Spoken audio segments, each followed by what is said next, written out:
60টা জিনিস মানুষ মরে যাওয়ার পরে তার কবরে পৌঁছতে থাকে। ইন্না মিম্মা ইয়ালহাকুল মুমিন মিন হাসানাতিহি বা'দা মাউতিহি, মানুষ মরে যাওয়ার পরেও যে 60টা জিনিস তার কবরে পৌঁছায় তার মধ্যে একটা হচ্ছে মসজিদান বানাহু, সে যে মসজিদ বানিয়ে গিয়েছে ওই মসজিদের সওয়াব। সুবহানাল্লাহ পড়ে। আপনি টাকা দিয়ে মসজিদ বানিয়ে দিলেন, ওই মসজিদে মুসল্লিরা নামাজ পড়ে, রোজাদাররা এসে ওখানে ইফতার খায়, তাহাজ্জুদ আদায়কারীরা তাহাজ্জুদ পড়ে, তাদের সওয়াবের কমতি হবে না, কিন্তু তাদের সওয়াবের একটা পার্সেন্টেজ সওয়াব যে ব্যক্তি মসজিদ বানালো তার আমলনামায় আল্লাহ ঢুকিয়ে দেয়। সুবহানাল্লাহ বলতে পারলেন না? এজন্য মসজিদের সাথে সম্পর্ক জুড়ে দেওয়া এটা ইমানদারের আলামত, আর মসজিদকে ঘৃণা করা এটা মুনাফিকের আলামত।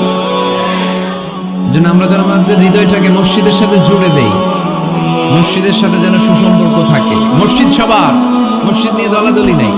দলাদলি আছে অনেক জায়গায়, হানাফি মসজিদ, আহলে হাদিস মসজিদ, এরকম আমরা দেখি বা শুনি, এটা ঠিক না। হানাফি মসজিদ বলে কোনো কথা নাই, আহলে হাদিস মসজিদ বলে কোনো কথা নাই। মসজিদ সবার। ছোট্টখাট্ট বিষয় নিয়ে মসজিদে মারামারি, একজন হাত তোলে আরেকজন তোলে না, কিলাকিলি আছে না নাই? একজন বলে জোরে আমিন, আরেকজন আস্তে আমিন, মারামারি আছে না নাই? এগুলো কি মারামারি করার কোনো বিষয়?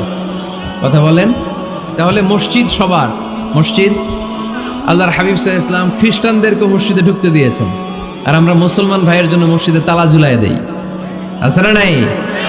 আল্লাহর হাবিব সাল্লাল্লাহু আলাইহি ওয়াসাল্লাম কোথাও গেলেই প্রথমে মসজিদ বানাতেন। কি বানাতেন?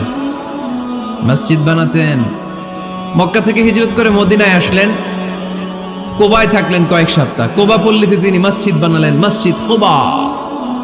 ওখানে প্রতি শনিবার কেউ যদি ওযু করে ওখানে যে 2 রাকাত নামাজ পড়ে, একটা কবুল উমরার সওয়াব আল্লাহ তাআলা তার আমলনামায় দিয়ে দেয়। মসজিদে কোবা বানালেন। তারপরে মদিনায় এসে মসজিদে নববী বানালেন আল্লাহর হাবিব সাল্লাল্লাহু আলাইহি ওয়াসাল্লাম, মসজিদে নববী। এটা ছিল আল্লাহ রাসূল সাল্লাল্লাহু আলাইহি ওয়াসাল্লামের বৈশিষ্ট্য। কোথাও গেলেই তিনি মসজিদ বানাতেন। মসজিদে নববী, হায় রে, এখন তো কত সুন্দর মসজিদ আমরা দেখি, আমরা যে সালাত পড়ি। আল্লাহর হাবিব সাল্লাল্লাহু আলাইহি সাল্লামের সময় মসজিদে নববী কি এরকম ছিল? কথা বলেন। ফ্লোর ছিল বালুর ফ্লোর। কিসের ফ্লোর? আমাদের মসজিদের ফ্লোর কিসের? টাইলস। আর আল্লাহ রাসূল সাল্লাল্লাহু আলাইহি ওয়াসাল্লামের মসজিদে নববীর ফ্লোর কিসের? কথা বলে না তো আওয়াজ করে উত্তর দেন না কেন? কষ্ট হচ্ছে? দুপুরে খাইছেন না সবাই? কেন খান নাই কেন? রোজা রাখছিলেন? হ্যাঁ, ফজর বাদে আইছি। আচ্ছা ঠিক আছে, ঠিক আছে। আচ্ছা আচ্ছা, বিশ্বনবীর মসজিদে নববীর ফ্লোর বালুর ফ্লোর ছিল, আমাদের ফ্লোর টাইলস। আল্লাহর হাবিব সাল্লাল্লাহু আলাইহি ওয়াসাল্লামের মসজিদে বালি নিচে, এই বালিতেই নামাজ পড়তেন। বৃষ্টি হলে কাদামাটি হয়ে যেত, কাদামাটিতেই সেজদা করতেন। সেজদা করলে কাদার মাটি আল্লাহর হাবিব সাল্লাল্লাহু আলাইহি ওয়াসাল্লামের নাকে আর কপালে লেগে যেত। তিনি সালাম ফিরিয়ে সাহাবাদের দিকে মুখ ফিরিয়ে বসলে দেখতেন প্রতিটা সাহাবীর নাকে আর কপালে কাদার মাটি মিশে আছে। তার মানে প্রিয় নবী সাল্লাল্লাহু আলাইহি ওয়াসাল্লামের মসজিদে নববী ছিল কাঁচা, কিন্তু মুসল্লি ছিল পাকা। আমাদের মসজিদগুলা হয়েছে পাকা, কিন্তু মুসল্লি কাঁচা, ঠিক কিনা? ফজরের সালাতে মানুষ নাই। ইমাম সাহেব আছেন কে কে এলাকায়? দেখি ইমাম, মসজিদের ইমাম। মাশাআল্লাহ। আপনাদের এইখানে ওই মসজিদে ফজরের নামাজে কয় কাতার হয়? 5 জন 6 জন? কেনে এত কম? কেনে? হ্যাঁ, আসে না, আসতে চায় না লোকজন। তো এই যে 5-6 জন ফজরের সালাতে, কল্পনা করতে পারেন ফজরের সালাতে এত কম লোক? ফজরের জামাতে লোক যায় না, এটা একটা মহামারী। যেদিন ফজরের জামাতের দৃশ্য আর জুমার নামাজের দৃশ্য একরকম হয়ে যাবে, ওই দিনই বাংলাদেশে ইসলাম কায়েম হয়ে যাবে। আল্লাহর হাবিব সাল্লাল্লাহু আলাইহি ওয়াসাল্লামের মসজিদ ছিল সবার জন্য উন্মুক্ত, এখানে সবাই আসতে পারত। এজন্য মসজিদ হবে সবার। আমরা মসজিদের আবাদকারী হতে চাই। রব্বুল আলামিন বললেন মসজিদের আবাদকারী হবে তারা যারা আল্লাহর প্রতি ঈমান আনে, আখিরাতের প্রতি ঈমান আনে, যারা সালাত কায়েম করে, যারা যাকাত আদায় করে, যারা দুনিয়ার কাউকে ভয় পায় না, ভয় পায় একজনকে। চিল্লায় বলেন তিনি কে? তাহলে যারা মসজিদের আবাদকারী এরা ভয় পায় একজনকে, চিল্লায় বলেন তিনি কে? মসজিদের আবাদকারীদের প্রথম গুণ, তারা আল্লাহয় বিশ্বাস করে, তারা আখিরাতে বিশ্বাস করে, তারা সালাত কায়েম করে, তারা যাকাত আদায় করে। তারা আল্লাহ ছাড়া পৃথিবীর কাউরে ভয় পায় না। আল্লাহ বলেন ফাআসা উলাইকা আইয়াকুনু মিনাল মুহতাদিন, আশা করা যায় তারাই হলো হেদায়েতের রাস্তার উপরে আছে। ঠিক কি না? তারাই মসজিদের আবাদকারী, যারা মসজিদে যায় সালাত আদায় করে। এখন মসজিদের আবাদকারী আপনি হতে চান, আপনি মসজিদে যান না, আপনি আবাদকারী হতে পারবেন? মসজিদের অনেক সভাপতি আছে মসজিদে যায় না, আছে না নাই? মৌলভীবাজারে এই সমস্যা বোধহয় নাই। মসজিদের সেক্রেটারি মসজিদে যায় না, আছে না নাই? তাহলে হইলো, এটা হইলো, এটা মেনে নেওয়া যায়? এই জন্য সভাপতি সাহেবরা, আপনি কষ্ট করে মসজিদ বানিয়েছেন, মসজিদে যাবেন। সভাপতি সাহেব আপনি মসজিদে যাবেন, সেক্রেটারি সাহেব আপনি মসজিদে যাবেন, তাহলে আপনি সঠিক মসজিদের আবাদকারী হবেন। ঠিক কিনা? আমরা মসজিদের আবাদকারী হতে চাই ইনশাআল্লাহ। পড়েন উমরানুল মাসাজিদ। মসজিদের আবাদ কি করে করতে হয়? মসজিদ আবাদ করার এক নাম্বার মাধ্যম হচ্ছে মসজিদ নির্মাণ করা। কি করা? নির্মাণ করা। খেয়াল করবেন, আল্লাহর হাবিব সাল্লাল্লাহু আলাইহি ওয়াসাল্লাম বলেছেন, যে ব্যক্তি নিজের পকেটের টাকা খরচ করে দুনিয়াতে মসজিদ বানায়, আল্লাহ তাআলা তার জন্য জান্নাতে ঘর বানায়। 60টা জিনিস মানুষ মরে যাওয়ার পরে তার কবরে পৌঁছতে থাকে। মানুষ মরে যাওয়ার পরেও যে 60টা জিনিস তার কবরে পৌঁছায়, তার মধ্যে একটা হচ্ছে মসজিদান বানাহু, সে যে মসজিদ বানিয়ে গিয়েছে ওই মসজিদের সওয়াব। সুবহানাল্লাহ পড়েন। আপনি টাকা দিয়ে মসজিদ বানিয়ে দিলেন, ওই মসজিদে মুসল্লিরা নামাজ পড়ে, রোজাদাররা এসে ওখানে ইফতার খায়, তাহাজ্জুদ আদায়কারীরা তাহাজ্জুদ পড়ে, তাদের সওয়াবের কমতি হবে না, কিন্তু তাদের সওয়াবের একটা পার্সেন্টেজ সওয়াব যে ব্যক্তি মসজিদ বানালো তার আমল নামে আল্লাহ ঢুকিয়ে দেয়। এজন্য বেশি বেশি মসজিদ বানাতে রাজি আছেন তো? তাহলে মসজিদ আবাদ করার প্রথম মাধ্যম হচ্ছে মসজিদ বানানো। 2 নম্বর মাধ্যম হচ্ছে মসজিদে যেয়ে জামাতে সালাত আদায় করা। জামাতে সালাতুল জামাআ তাফদুলু সালাতাল ফাযযি বি27 দারাজা। ঘরে নামাজ পড়লে একা একা পড়লে যেই সওয়াব, জামাতে পড়লে 27 গুণ বেশি সওয়াব। সুবহানাল্লাহ বলতে পারলেন না? তাহলে মসজিদ আবাদের 1 নম্বর পদ্ধতি মসজিদ বানানো। 2 নম্বর মসজিদে বেশি বেশি যে জামাতে সালাত আদায় করা। 3 নম্বরে মসজিদের সাথে সম্পর্ক জুড়ে দেওয়া, হৃদয়টা যেন সবসময় মসজিদের সাথে লেগে থাকে। 7 শ্রেণীর ব্যক্তিকে আল্লাহ তাআলা কিয়ামতের দিন আরশের নিচে ছায়া দিবে, যেদিন আল্লাহর আরশের ছায়া ছাড়া কোনো ছায়া পৃথিবীতে থাকবে না। সেই দিনটা কি এই দিনের মতো? কিয়ামতের দিনটা আজকের এই দিনের মতো হবে?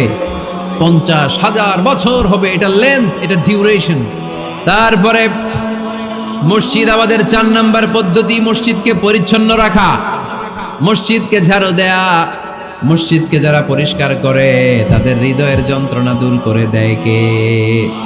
সাইয়েদনা ইব্রাহিম আলাইহিস সালাম এবং ইসমাঈল আলাইহিস সালামকে আল্লাহ তাআলা আদেশ করেছেন, ইব্রাহিম ইসমাঈল বাপ বেটা 2 জন মিলে মসজিদ ঝাড়ু দাও। কি ঝাড়ু দাও? আপনারা কেউ কোনোদিন মসজিদ ঝাড়ু দিয়েছেন নাকি? কে কে দিয়েছেন দেখি? সবাই? সবাই মসজিদের খাদেম? মাশাআল্লাহ। আমিও দিছি মসজিদ ঝাড়ু, অনেক দিছি। মাশাআল্লাহ, আল্লাহ তুমি কবুল করো। তাহলে এগুলো করার মাধ্যমে আমরা মসজিদের আবাদ করতে চাই। আমরা মসজিদের আবাদকারী হতে চাই কি চাই না? আল্লাহর ঘর মসজিদ আবাদ করার মতো শ্রেষ্ঠ কাজ পৃথিবীতে হতে পারে না। এই মসজিদের কিছু আদব আছে, আল্লাহ রাসূল সাল্লাল্লাহু আলাইহি ওয়াসাল্লাম বলেছেন এই আদবগুলো মেনটেন করে যেন আল্লাহর ঘর মসজিদের সাথে আমরা ব্যবহার করি। মসজিদের 1 নম্বর আদব হচ্ছে মসজিদে ওযুর সাথে প্রবেশ করা। কিসের সাথে? ওযু করে পরিচ্ছন্ন হয়ে মসজিদে প্রবেশ করা। এজন্য অপবিত্র অবস্থায় গোসল ফরজ, এরকম অবস্থায় মসজিদে ঢোকা যাবে? কথা বলেন, ঢোকা যায়? যেই নারীদের মাসিক চলতেছে, মেনস্ট্রুয়েশনাল পিরিয়ড চলতেছে, ওই নারীদের পক্ষে মসজিদে ঢোকা জায়েজ আছে? নাই। তাহলে এটা হলো 1 নম্বর আদব। মসজিদে ঢোকার সময় কি করে ঢুকবো? ওযু করে। আওয়াজ করে বলেন, কি করে ঢুকবো? ওযু করে। 2 নম্বর আদব হচ্ছে মসজিদে যাওয়ার সময় সবচেয়ে ভালো জামাটা পরে যাবে, সবচেয়ে ভালো পাঞ্জাবিটা পরে যাবে। জান তো আপনারা? না সবচেয়ে সিরাটা পরে যান? হ্যাঁ, অনেকের নামাজের জন্য একটা পুরান জামা আছে, সিরা পাড়া, এদিকে হাত উঠাইলে দিতে দেখা যায়, আছে না নাই? সবচেয়ে সিরা পাড়াটা রাখে নামাজের জন্য, কপাল পোড়া। আর সুন্নাতে খাতনার অনুষ্ঠানে গেলে মাশাআল্লাহ লেহেঙ্গা গায়ে দেওয়া যায়, আছে না নাই? না, আপনি ইবাদতের জন্য সবচেয়ে সুন্দর জামাটা রাখবেন। ও বনি আদম, তুমি যখন আল্লাহর ঘর মসজিদে ঢুকবা ও বনি আদম, তুমি যখন নামাজের মুসল্লায় দাঁড়াবা, তোমার সবচাইতে দামি সবচাইতে সুন্দর জামাটা গায়ে দিয়ে তুমি নামাজে দাঁড়াও, ঠিক কি না? তাহলে এখন মসজিদে যাওয়ার সময় কি গায়ে দিয়ে যাবেন বলেন? খিতা করবাইন? হ্যাঁ, মাশাআল্লাহ, হ্যাঁ, সবচেয়ে ভালো কাপড়টা আয়রন করে পারফিউম মেখে তারপরে আমরা যাব। রাজি আছেন তো? 3 নাম্বার আদাব হচ্ছে মসজিদে ঢোকার সময় বাম পা দিয়ে ঢুকতে হয়।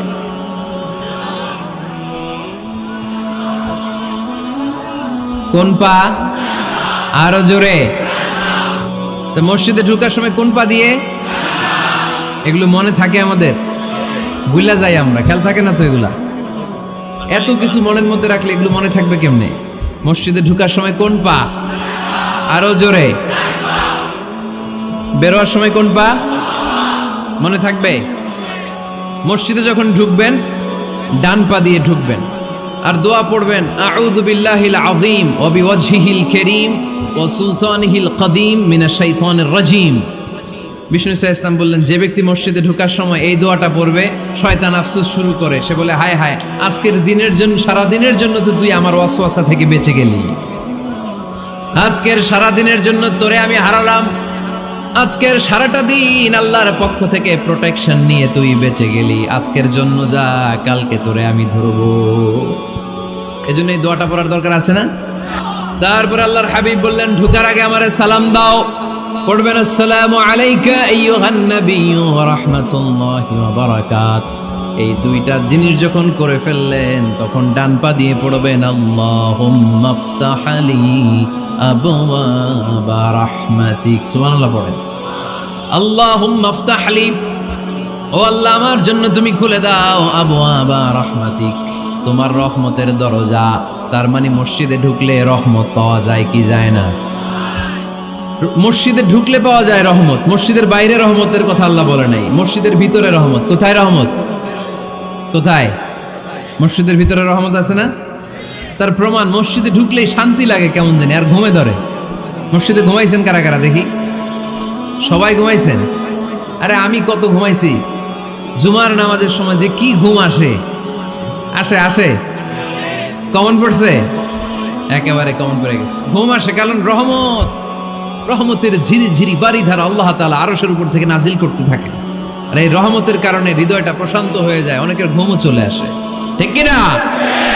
এজন্য আল্লাহুম্মা ইফতাহ লি আবওয়াবা রাহমাতিক, ও আল্লাহ তোমার রহমতের দরজাগুলো আমার জন্য খুলে দাও। এই দোয়া পড়লে রহমতের দরজা খুলে দেয় কে?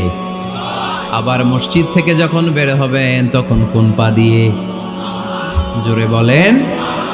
বাম পা দিয়ে কি পড়বেন? আল্লাহুম্মা ইন্নী আসআলুকা মিন ফাদলিক, ও আল্লাহ তোমার কাছে আমি তোমার পক্ষ থেকে ফদল চাই, মানে রিজিক চাই, রিজিক দেয়ার মালিককে। তার মানে খুব সোজা সাপটা কথা হচ্ছে, মসজিদের ভিতরে পাওয়া যায় রহমত, আর বাইরে পাওয়া যায় ফদল বা রিজিক। বাইরে পাওয়া যায় কি? রিজিক। মসজিদের ভিতরে রিজিক আছে। তার মানে সারাদিন মসজিদে বসে থাকলে রিজিক মিলবে। নামাজের সময় নামাজ পড়তে হবে, কাজের সময় কাজ করতে হবে, এটাই হচ্ছে ইসলামের বিধান। নামাজের সময় নামাজ, কাজের সময়।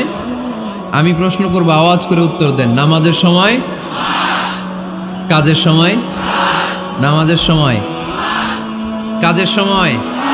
এটা মনে থাকবে?